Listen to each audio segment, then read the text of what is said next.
other players are black.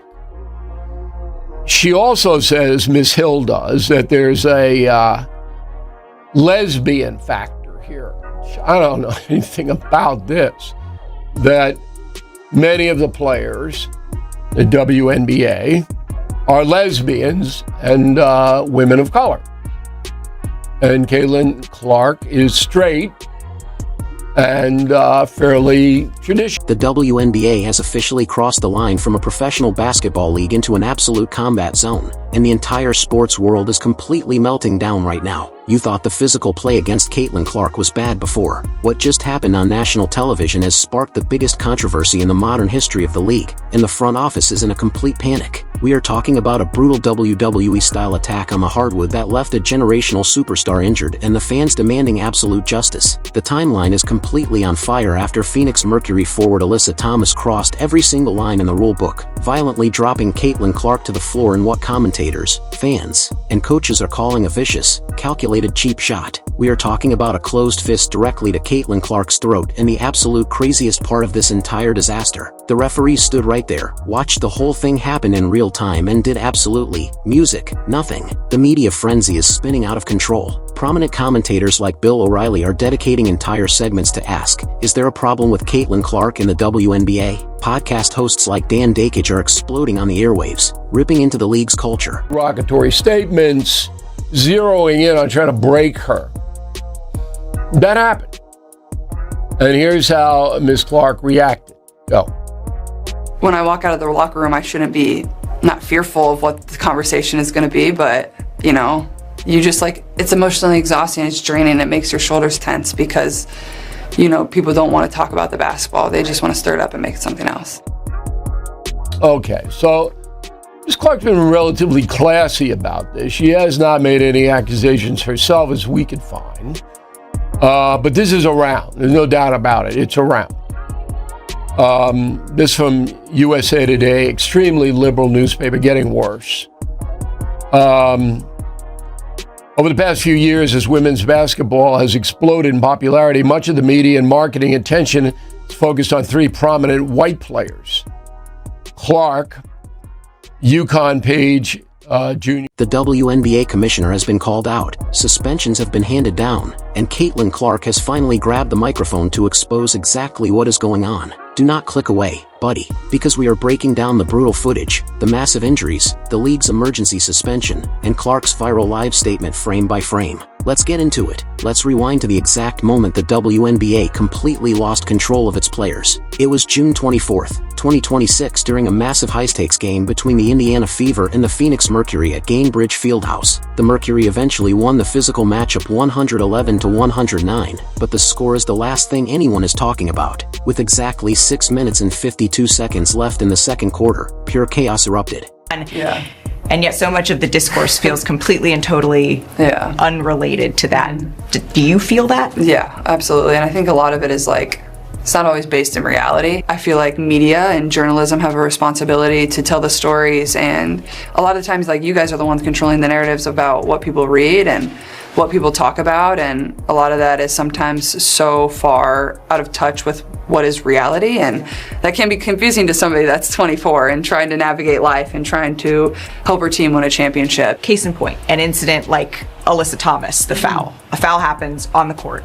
Yeah. You move on, she moves on, and that should be the end of it. 100%. So top down, what needs to be done so that is? It seems like there's always a moment like that in every season that I've played so far, and I think for myself, I just try to navigate it the best I can. It gets exhausting, it gets frustrating because Clark was driving the lane, putting on a clinic, and ended up falling on her side after contact. As players scrambled for the loose ball, Thomas didn't just go for the steal, she went directly for the superstar. In the violent jostle, Thomas appeared to intentionally knee Clark in the groin, But she didn't stop there. As Clark was going down, Thomas drove her closed fist directly into Caitlin Clark's throat area. And just to add the ultimate level of disrespect to the violent attack, Thomas stood up and literally stepped right over Clark's body while she was on the floor. But buddy, here is the part that has the entire internet demanding that officials lose their jobs immediately. The game officials watched this entire brutal attack happen and they called absolutely 0 fouls on the play. No whistle, no technical, no ejection. Indiana Fever head coach Stephanie White was losing her absolute mind on the sidelines. In the post-game press conference, White went nuclear, exposing the refs and the entire league operation. She called the lack of a call absolutely unacceptable and completely egregious. White demanded to know why a generational talent was being subjected to non-stop cheap shots while the league turned a blind eye, stating bluntly, "The fist in the throat is crazy. It's crazy. It's dangerous." Even Fever team president Kelly Kroskoff had to release a formal statement the next day demanding that player safety become paramount in the league. The physical toll on Clark didn't end with the throat punch. Less than a minute after that disgraceful no-call music, the refs allowed another Mercury player, Valerian Ai, to recklessly foul Clark while she was shooting a three-pointer. Clark came down hard, landing on Ai's foot, and was seen visibly rubbing her back as she stood up. The beating was so severe that Clark was forced to abandon the game and leave the court entirely in the third quarter due to a back injury. Despite the brutal treatment, she still managed to finish with 19 points and 8 assists in just 20 minutes of absolute dominance. Never had a conversation. I get people have a job to do, but at the same time, like, don't make accusations about my character and who I am when you don't know me. I understand this is your job and this is your profession and this is what you get to do, and basketball is my profession and what I get to do. And the reason I play it is when I step in between the lines, I love it. And that's what's so fun about it for me is like, I get to compete. This was always my dream and nobody should ever try to take that away from me. Like the love and the joy that I have for the game, and they haven't and they won't, because it's my goal to win, like win championships. And I know that I can help this team do that. And that's always what I remind myself in the moments that, you know, things go downhill. You have to be on the floor for those 17 games. Damn right, in order for that to happen, both health-wise and technical fouls. Yeah. Good point. I was thinking more health. I forgot about the technicals. So how are you squaring that in your head? Because that is within I think it should be a great challenge for me to try to last 17 games without getting a technical.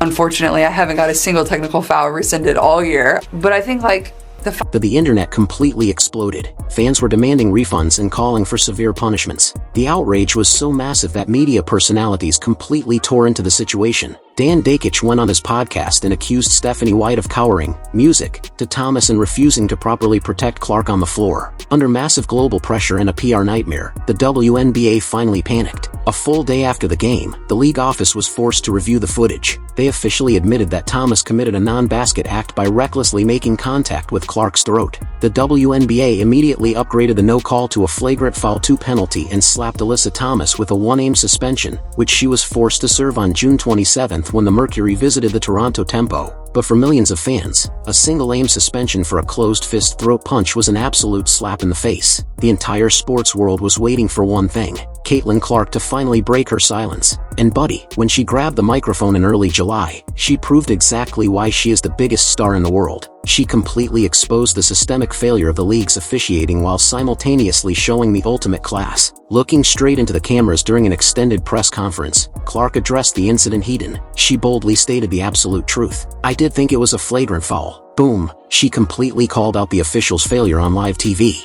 She acknowledged how hard the referees' jobs are, but she laid down the ultimate ultimatum for the front office, stating, "Our reffing just needs to be better, and we really need to do a better job protecting the people in this league." She is different than the woman you're facing. Okay, no matter what you do, no matter how many stuff you take, you're born and your biological DNA sets you up with an advantage if you're a man over a woman. That's it. Good night. That's all. The rest of these nuts that exploit this trans stuff, to me, are bad people. They're not misguided. They're bad people. They're stupid people. So Cunningham says, hey, I don't think biological men should be playing sports with girls. Biological girls. Roll tape. I said what I said. I think it's kind of common sense. And I think I'll always believe in that. I think it's really important to protect children. And that's little girls who are also involved in that category. And so I stand on what I said, and I always believe that. I'm there to love, but I'm also there to love biological women, and I think that there are rights that need to be protected. And like I said, I'm going to stand true to that. I'll never falter in my beliefs in that, but I have never once said I hated the trans community. Like I said, I think there's space for everyone. Okay. But buddy, this is where the story takes a massive twist. Alyssa Thomas had spoken to the media days earlier, furiously revealing that she was receiving horrific death threats and was being painted as thugs by angry fans, even calling out WNBA Commissioner Kathy Angelbert for remaining silent on the abuse. Did Clark use this opportunity to kick her rival while she was down? Absolutely not. Even after getting punched in the throat, Mead stepped over and forced out of the game with a back injury. Clark took the absolute high road. She looked right at the media and fiercely condemned the fan harassment targeting Thomas. Clark firmly stated, the harassment, the hate, none of that is okay. There should never be a question of character. She proved that while the league might be failing to protect its players, she remains the ultimate professional. Buddy, this incident has permanently changed the landscape of the WNBA. The media is screaming, the podcast hosts are exploding, and the fans are ready to riot in the comments. The physical targeting of Caitlin Clark has gone from tough, gritty basketball to borderline assault, and the league office is scrambling to keep the peace. Kind of doing this like Alyssa Thomas tried to step on her. Clay Travis come out and said WNBA players hate Caitlin Clark and a cheap shot because she's white and she's straight. How long have we been saying that? 3 years now. The WNBA's got a real problem here. They've got a real problem with the players in this league. And here is my issue. Stephanie White should have lost her ever-loving shit on that floor after that dirty shot from Thomas. Of course she didn't. Of course she didn't. Because she's tight with Alyssa Thomas and DeWanna Bonner. Stephanie White should have got thrown out of this game on that play right there. Thrown out of the game. She should have, at minimum, got an ugly technical out of it. Nothing. Stephanie White, she's not beating the allegations.